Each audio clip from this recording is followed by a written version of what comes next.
नमस्कार दोस्तों, मेरा नाम कपिल सिक्का है। स्वागत है आपका study I Q education platform में। आज मोस्ट इंपॉर्टेंट करंट अफेयर्स में हम करने जा रहे हैं सेट 12। तो सीए का सेट 12 देखेंगे और कुछ एनवायरमेंट रिलेटेड टॉपिक्स को आज हम पढ़ेंगे। स्टडी आई क्यू पे विभिन्न माध्यमों से हमसे जुड़ सकते हैं। साथ ही साथ जितने भी मेरे वीडियोस आ रहे हैं इन सबके पीडीएफ में टेलीग्राम चैनल @कपिल लाइव से डाउनलोड कर सकते हैं। आप मुझे @कपिल सिक्का ट्विटर हैंडल पे भी फॉलो कर सकते हैं। बात करते हैं science and engineering research board की। अब ये फंड है जो स्टैब्लिश किया है इंडस्ट्रियल रिसर्च एंगेजमेंट के लिए, SERB फायर फंड के नाम से हम इसे जानते हैं।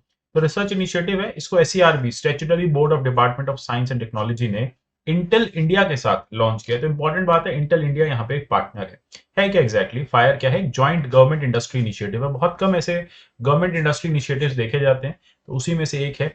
इसमें को फाउंडिंग मैकेनिज्म क्या है कि इनोवेटिव टेक्नोलॉजी को आपको यहाँ पे प्रमोट करना है, इनोवेटिव टेक्नोलॉजी सॉल्यूशंस को प्रमोट करना है, साथ ही साथ एकेडमिक रिसर्च को आपको यहाँ पे स्ट्रेंथन करना है। बात करेंगे हम कोलैबोरेशन की, तो कोलैबोरेशन में रिसर्च डेवलपमेंट जो ऑर्गेनाइजेशन है कंट्री में, उनको आपको फर्दर सपोर्ट करना है। नया इनिशिएटिव है। आइडिया बस यही है कि एक्सपर्टीज जो है अवेलेबल एकेडमिक इंस्टीट्यूशंस की, नेशनल लेबोरेटरीज की, ये आपको यूटिलाइज करनी है।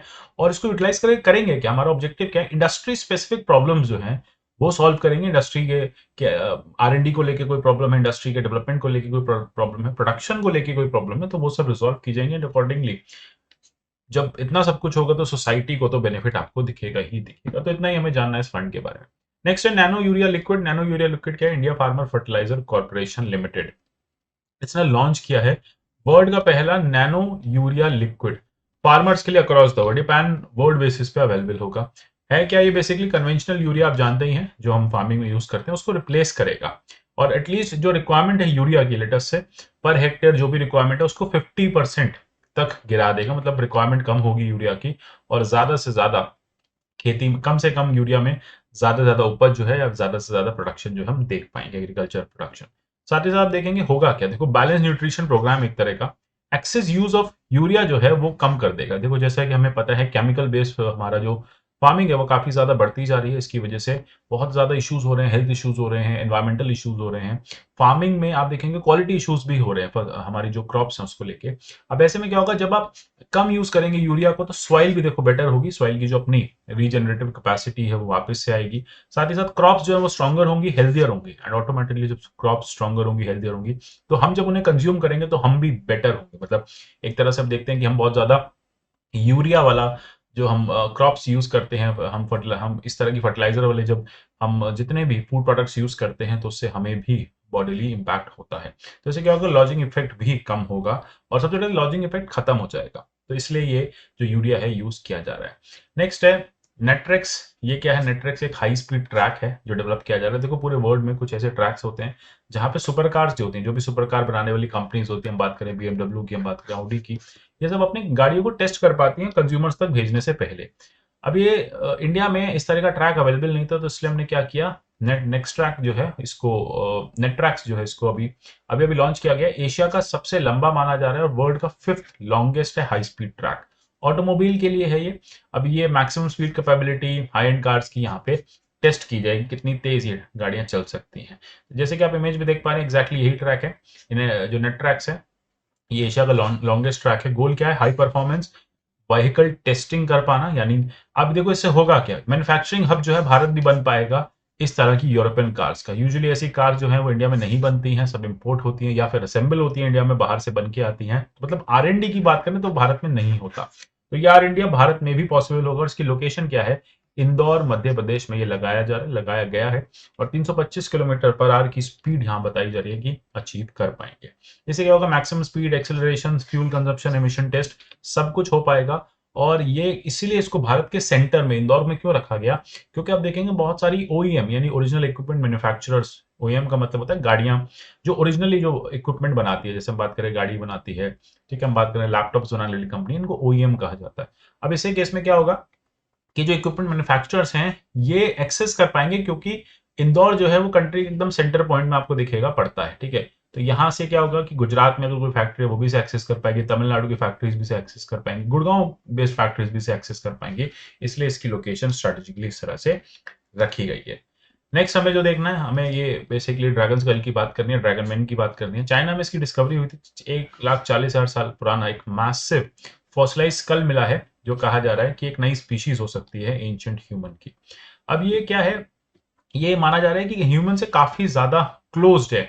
नियंदरथल्स का आपने नाम सुना होगा, तो नियंदरथल्स वाला ही जो हमारे लास्ट एंसेस्टर्स इस तरह के थे, तो माना जा रहा है कि उनसे बहुत ज्यादा क्लोज है।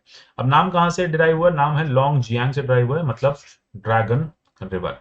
Third lineage later human alongside, ये है, तो आप देखेंगे थर्ड लीनियज यहाँ पे मिलेगा। तो नियंदरथल एक लीनियज है, होमोसेपियंस सेकंड लीनियज आया, और तीसरा लीनियज ये ड्रैगन मैन स्कल जो है मिला है। अब माना जाता है कि नियंदरथल्स जो हैं ये क्लोजेस्ट एंशियंट ह्यूमन रिलेटिव्स होते हैं, मतलब हमसे पहले यही एग्जिस्ट करते हैं, और कई बार ये हमारे साथ भी एग्जिस्ट किए हैं। तो ये भी एक साइंटिफिक एविडेंस है कि हमने कुछ कॉमन एंसेस्ट्री भी शेयर की, और हमने कॉमन, जब ये लोग विलुप्त हो रहे थे तब ह्यूमन जनरेशन, हमारी जो आज की मॉडर्न हम जैसे सिविलाइजेशन है, ये उस समय इवॉल्व हो रही थी। नेक्स्ट हमें कुछ स्कीम्स के बारे में देखना है। स्वामित्व स्कीम डिस्कस कर लेते हैं। प्राइम मिनिस्टर मोदी जी ने इसको लॉन्च किया है क्या एग्जैक्टली, ई प्रॉपर्टी कार्ड्स मिलेंगे स्वामित्व नेशनल पंचायती राज डे पे। तब था क्या, मतलब ये अप्रैल में हुआ था, 24 अप्रैल की बात है। अब एग्जैक्टली हुआ क्या स्कीम में, ये एक सेंटर सेक्टर स्कीम है। एम क्या है, इंटीग्रेटेड प्रॉपर्टी का डेटाबेस प्रोवाइड करना है रूरल इंडिया को। याद रखना स्वामित्व स्कीम क्या है, स्वामित्व बताएगी क्योंकि कौन इसका ओनर है। तो कंप्लीट आपके पास ओनरशिप डिटेल्स होंगी। बहुत जगह फार्मिंग में क्या होता है या रूरल एरियाज में क्या होता है कि लैंड बैंक नहीं होने, लैंड रिकॉर्ड्स नहीं होने की वजह से जो डेटा बैंक है वो नहीं होता, तो आपके पास आप अपनी लैंड का ओनरशिप नहीं जो है वो नहीं डिक्लेयर कर पाते या नहीं क्लेम कर पाते। तो ऐसे केसेस में ये स्वामित्व स्कीम जो है वो बेनिफिशियल होगी। अब इसमें क्या किया जाएगा, ड्रोन सर्वे टेक्नोलॉजी के थ्रू आप डिमार्केट करेंगे एरियाज को, ठीक है, लैंड एरियाज को रूरल एरियाज में। इससे क्या होगा, एक रिकॉर्ड बनाया जाएगा, रिकॉर्ड ऑफ राइट्स जिसे हम कहते हैं ना, क्लेम राइट्स, कि मेरी जमीन है, मेरा रिकॉर्ड है, मेरा राइट है इस जमीन पे। तो ये रिकॉर्ड ऑफ राइट जो है रेवेन्यू प्रॉपर्टी में ये मिलेगा, रजिस्टर होंगे, और प्रॉपर्टी कार्ड इशू किए जाएंगे लोगों को। तो लोग उन प्रॉपर्टी कार्ड के थ्रू बता सकते हैं कि हाँ ये मेरी जमीन है, ये मेरा ही कंप्लीट राइट है। इसे कर कौन रहा है, ministry of Panchayati Raj nodal agency है, साथ ही साथ state Panchayati Raj department, state revenue land records department and survey India इसका टेक्नोलॉजी पार्टनर है। ड्रोन से इसकी जो सर्विलांस और पूरा डेटा मैपिंग कर रहा है। अब सबसे बड़ी बात है, आप देखेंगे यहाँ पे एक कंप्लीट सेंट्रलाइज्ड नेटवर्क होगा जहां पे सारा डेटा बैंक होगा। लार्ज स्केल मैपिंग की जाएगी, पूरे लैंड की मैपिंग होगी, इंफॉर्मेशन लोगों को दी जाएगी, एजुकेशन और कम्युनिकेशन भी स्टैब्लिश की जाएगी। साथ ही साथ स्पेशल प्लानिंग एप्लीकेशंस, ग्राम मानचित्र, मतलब पूरे रूरल इंडिया का एक मैप जो आपको है वो यहाँ दिख जाएगा। ग्राम मानचित्र मतलब विलेज मैप यहाँ पे क्रिएट किया जाएगा। ऑनलाइन मॉनिटरिंग डैशबोर्ड भी बनेगा, जहां से जो डिपार्टमेंट है मिनिस्ट्री ऑफ पंचायती राज जो है वो ऑनलाइन मॉनिटर कर सकता है कि एक्टिविटीज कैसी चल रही हैं। और साथ ही साथ कुछ प्रोजेक्ट प्रोग्राम मैनेजमेंट यूनिट्स भी स्टैब्लिश की जाएंगी जो इसका काम सारा देखेंगे। नेक्स्ट टॉपिक जो हमें करना है, कॉपीराइट अमेंडमेंट रूल्स 2021। ये इंपॉर्टेंट है, ministry of commerce and industry ने नोटिफाई किया है कॉपीराइट अमेंडमेंट रूल्स 2021, अप्रैल में आए थे। एग्जैक्टली है क्या, इंटेलेक्चुअल प्रॉपर्टी प्रोटेक्शन की बात करते हैं इंडियन लॉस या इंडियन क्रिएटर्स के लिए इंडियन लॉस के अंदर। अब यहाँ पे ओरिजिनल ऑथरशिप की बात की जाती है। एग्जैक्टली कॉपीराइट होता क्या है, देखो मैंने कोई वर्क जनरेट किया, मैंने कोई किताब लिखी, कोई कंप्यूटर प्रोग्राम लिखा, कोई भी मैंने कंपाइलेशन करी, कुछ भी इस तरह का मैंने डेटाबेस बनाया, ठीक है, तो इसको बेसिकली इसको आप कॉपीराइट मानेंगे। मतलब ये क्योंकि मैंने बनाया तो मैं इस पे कॉपीराइट क्लेम कर सकता हूँ, ये मेरी प्रॉपर्टी है, मेरी प्रॉपर्टी है।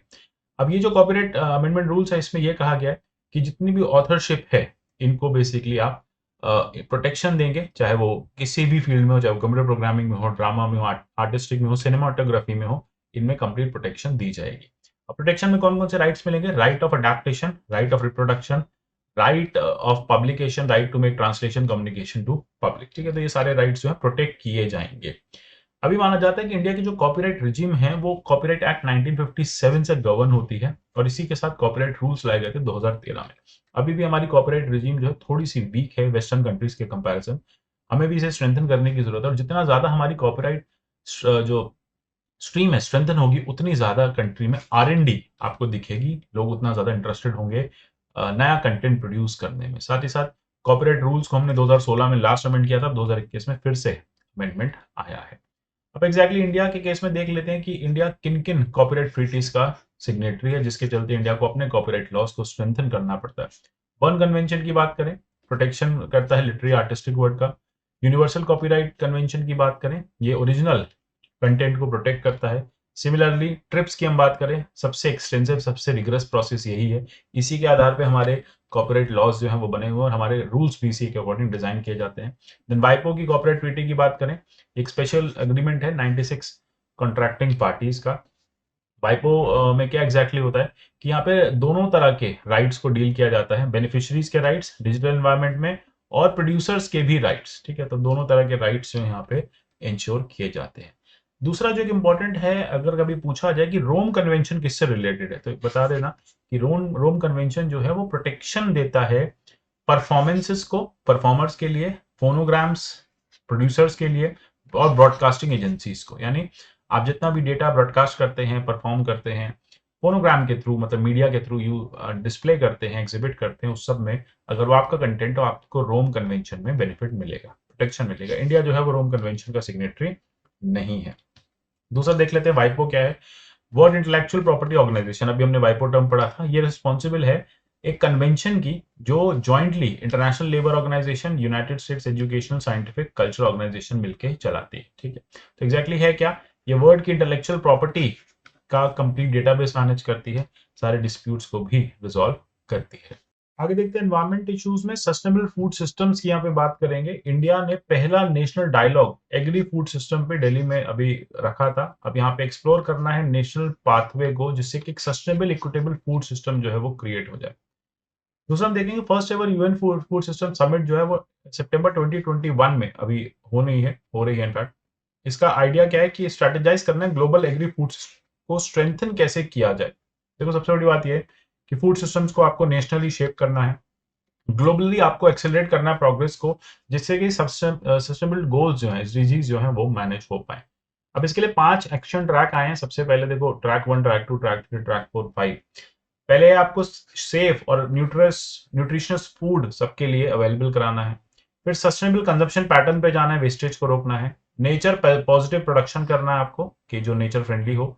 इक्विटेबल लाइवलीहुड्स को एडवांस करना है, मतलब जिन लोगों के जीवन यापन में आपको खाने की अवेलेबिलिटी करानी है, जिससे कि हंगर जैसे पॉवर्टी जैसे इश्यूज ना हो। और एक रेजिलियंस डेवलप करनी है वल्नरेबिलिटीज की to shock and stress.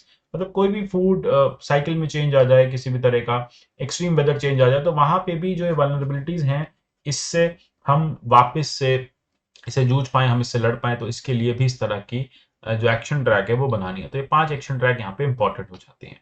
Next topic हमें देखना है सेकंड वर्ल्ड ओशन असेसमेंट। ये 21 अप्रैल 2021 को लॉन्च किया गया था। एग्जैक्टली देख लेते हैं है क्या। देखो फर्स्ट ओशन जो है वो 2015 में हुआ था, उसके बाद अब 2021 में किया जा रहा है। ये बेसिकली है क्या कि जितने भी ओशन के पार्ट्स हैं, वर्ल्ड के बहुत सारे ऐसे ओशन हैं, उसके पार्ट्स हैं, वो सीरियसली डिग्रेड कर चुके हैं।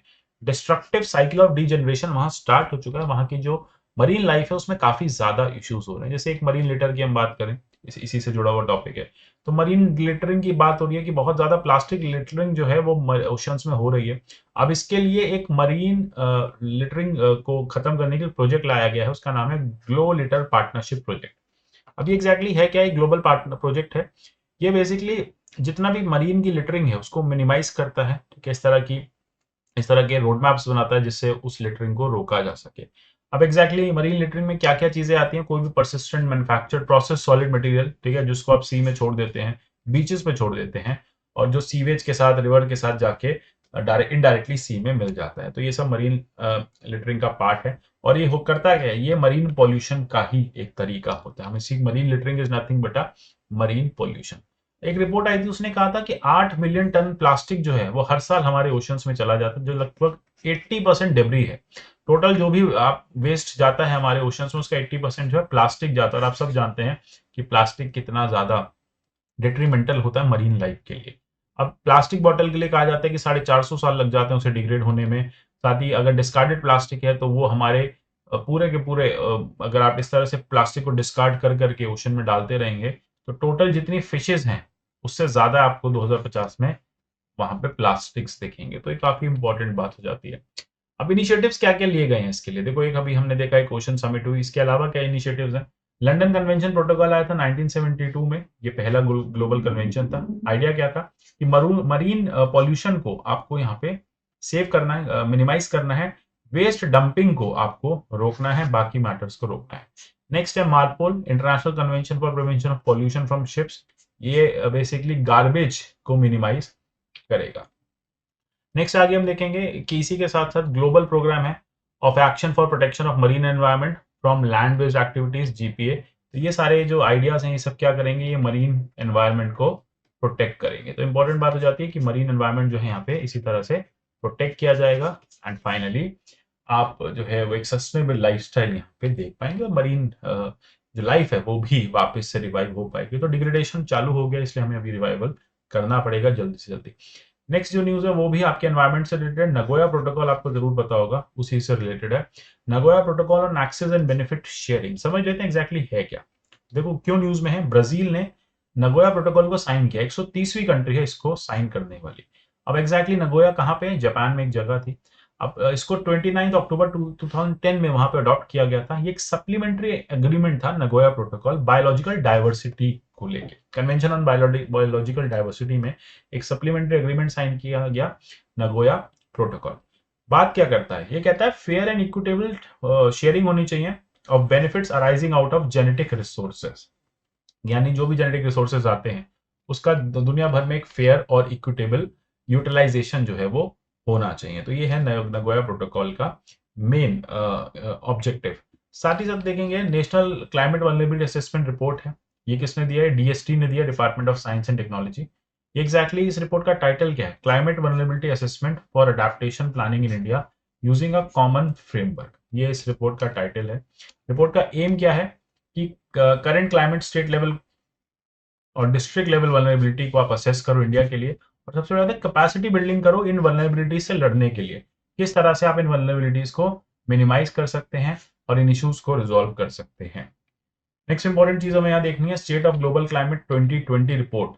ये क्या, देखो वर्ल्ड मेट्रोलॉजिकल ऑर्गेनाइजेशन ने ग्लोबल क्लाइमेट 2020 रिपोर्ट को रिलीज किया था। अब इस रिपोर्ट को बेसिकली वर्ल्ड क्लाइमेट में हो रहे चेंजेस को लेकर रिलीज किया गया, इसमें डेटा सेट कुछ है। पहले देख लेते हैं पहली बार कब आई थी, पहली बार 1993 में आई थी। अब आइडिया बस यही है कि कंसर्न्स बता रही है कि क्या क्या क्लाइमेट चेंज से हो सकते हैं, क्या क्या बातें हो सकती हैं। कहा जा रहा है कि रिलेंटलेस कंटिन्यूइंग है क्लाइमेट चेंज का, जो ऐसे एरियाज थे जो काफी ज्यादा आर्कटिक सर्किल के कूलर एरियाज थे वहां पे भी 30 डिग्री प्लस टेम्परेचर देखा जाने लगा है। तो high impact heat heat heat आपको दिखेगी, इंटेंसिफिकेशन ऑफ हीट आपको दिखेगी, डैमेजेस आपको काफी ज्यादा होते दिखेंगे। इससे इकोनॉमीज, पीपल, सोसाइटी सब इम्पैक्ट हो रही हैं। जैसे 2022 में देखा गया था कि लगभग 6 वार्मेस्ट ईयर रहे हैं ऑन रिकॉर्ड।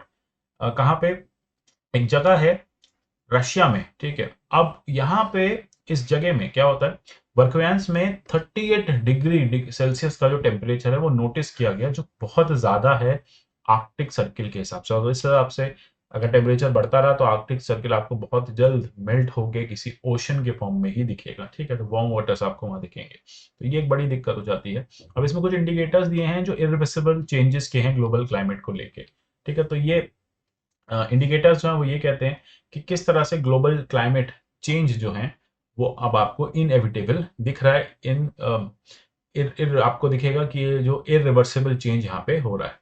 नेक्स्ट हमें देखना है कि कोल फायर पावर प्लांट्स में कुछ एमिशन चेंज होने के, नॉर्म्स चेंज होने की बात की जा रही है। यहाँ पे गवर्नमेंट जो थोड़ा सा स्ट्रिक्ट हो रही है, जैसे कि हमें पता है काफी ज्यादा पोल्यूशन जो है वो कोल फायर प्लांट्स करते हैं। सिर्फ एयर पोल्यूशन ही नहीं करते, आपको यहाँ पे वाटर गजलिंग भी ये प्लांट्स होते हैं। तो ministry environment, forest and climate change ने पुश किया है एक डेडलाइन की, थर्मल पावर प्लांट्स को 3 साल दिए गए हैं कि आप एमिशन नॉर्म से कंप्लाई करें। होता क्या है, देखो मेजर पॉल्यूटेंट्स है यहाँ पे, कोल फायर पावर प्लांट्स के ऑक्साइड्स ऑफ नाइट्रोजन आपको एनऑक्स दिखेगा, SO2 दिखेगा, और पर्टिकुलेट मैटर जो है वो काफी ज्यादा दिखेगा। 2015 में सरकार ने कहा था कि आप पर्टिकुलेट मैटर को कम करो, लेकिन लेटर ऑन गवर्नमेंट को ये दिखा, या फिर एनवायरमेंट मिनिस्ट्री को ये दिखा कि सिर्फ पर्टिकुलेट मैटर का प्रॉब्लम ही नहीं है, यहाँ पे सल्फर डाइऑक्साइड और नाइट्रोजन का भी काफी ज्यादा एमिशन है। In fact centre for science and environment का डेटा भी आया था, उसने यही कहा कि जितने भी कोल पावर प्लांट्स हैं वो 60% ज्यादा इंडस्ट्रियल एमिशन करते हैं। मतलब देश भर में जितना भी पोल्यूशन हो रहा है इंडस्ट्रियल पोल्यूशन, उसका 60% कोल फायर प्लांट्स करते हैं। 45% SO2 ये लोग, ये प्लांट्स जो है वो डिस्चार्ज करते हैं, एग्जॉस्ट करते हैं। साथ ही साथ 30% NOx भी एग्जॉस्ट करते हैं, और 80% मरकरी जो आपको हवा में मिलेगी वो भी इन्हीं कोल पावर प्लांट्स से मिलती है। 80% जो मरकरी है टोटल एयर में वो कोल पावर प्लांट्स का ही पोल्यूशन है। ये 7% से 70% फ्रेश वाटर को भी यूज करते हैं। मतलब इंडस्ट्रियली अगर हम बात करें कि 100 लीटर्स यूज हो रहा है तो 70 लीटर पानी जो है वो कोल पावर प्लांट्स में जाता आपको दिखेगा, और ये फ्रेश वाटर होता है। ये आप देखेंगे कि यूज किया जाता है टरबाइन के चलाने में। अब साथ ही साथ इससे लंग डिजीज हो रही है, एसिड रेन हो रहा है, स्मॉग जो है वो बढ़ता जा रहा है। जैसा मैंने आपको बताया कि पहले भी कहा था कि पर्टिकुलर मैटर को कम करो, लेकिन अब गवर्नमेंट को लग रहा नहीं, एसओटी वगैरह भी यहाँ पे कम करना पड़ेगा। चाइना और यूएस भी इस तरह के स्ट्रिंजेंट नॉर्म्स लेके आया है। सबसे बड़ी बात क्या है, देखो कोई रेगुलेशन नहीं था SO2 NOx और मर्करी एमिशंस का इन पावर प्लांट से, इसलिए सरकार रेगुलेशन लेके आई है। सबसे पहले कहा है जो कैटेगरी ए वाले हैं वो इंस्टॉल कर सकते हैं एमिशन कंट्रोल इक्विपमेंट बाय 2022 तक, उन्हें जल्द करना पड़ेगा। और बाकी आप देखेंगे जो एनसीआर वाले एरियाज हैं उनको 2019 तक कंप्लायंस को पूरा करना पड़ेगा, और जो कैटेगरी बी वाले हैं उनके पास 2023 तक का टाइम है, और कैटेगरी सी वालों का 2024 तक का। कैटेगरी ए जो है वो आपको दिखेंगे अर्बन एरियाज के आसपास, इसी तरह से सेमी अर्बन में और रूरल एरियाज में जो पावर प्लांट्स हैं उनको फेज मैनर में इस पूरे पोल्यूशन को कंट्रोल करना है। तो इतना ही जानना था हमें इस टॉपिक पे। मिलेंगे आगे सेट 13 में, और आगे के जो इंपॉर्टेंट टॉपिक्स हैं अब हमारे पास रह गए हैं जून के टॉपिक्स एंड मई के कुछ टॉपिक्स। ये दोनों जो है टॉपिक्स अगली 2 क्लास में आपके खत्म हो जाएंगे। तो मिलते हैं अगले सेशन में, तब तक के लिए goodbye, take care and God bless you all.